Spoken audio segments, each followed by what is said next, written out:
What does it mean? For many are called, but few are chosen. Let's have a look at it in context. Matthew 22 from verse 1. And Jesus answered and spoke to them again by parables and said, The kingdom of heaven is like a certain king who arranged a marriage for his son. Now, this marriage of the son is the marriage of Jesus and his bride. And sent out his servants to call those who were invited to the wedding, and they were not willing to come. Again, he sent out other servants, saying, Tell those who are invited, See, I have prepared my dinner, my oxen and fattened cattle are killed, and all things are ready. Come to the wedding. But they made light of it, and went their ways, one to his own farm, another to his business. And the rest seized his servants and treated them spitefully and killed them.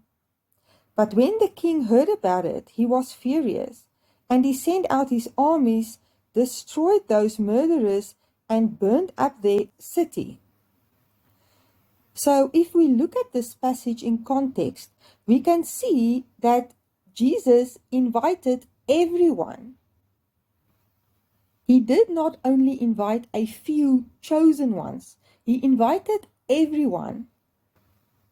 Jesus wants everybody to come into his kingdom and be saved. But there were certain people who rejected his invitation.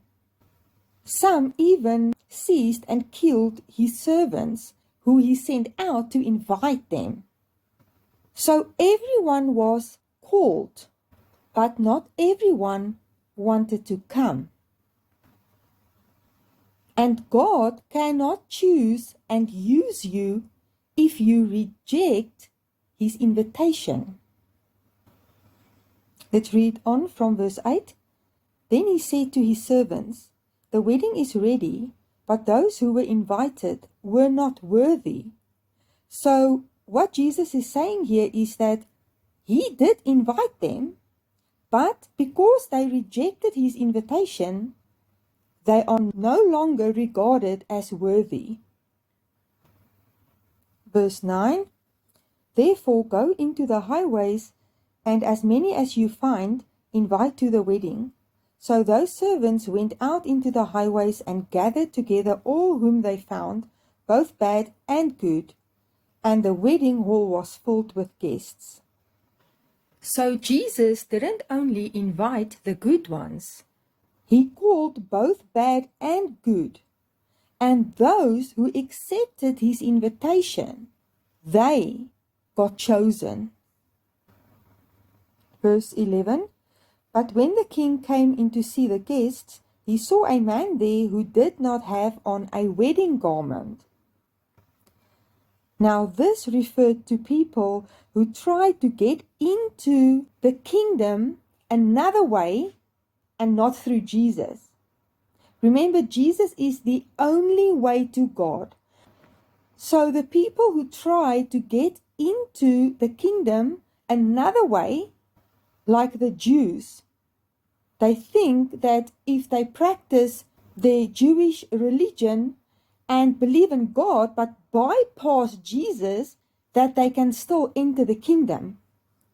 And here the Lord says, if you do not wear a wedding garment, so if you did not accept Jesus' invitation to become his bride, and he did not give you a wedding garment, you will not have the correct attire to be allowed into the wedding feast.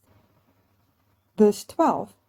So he said to him, Friend, how did you come in here without a wedding garment? And he was speechless. Then the king said to the servants, Bind him hand and foot, take him away, and cast him into outer darkness.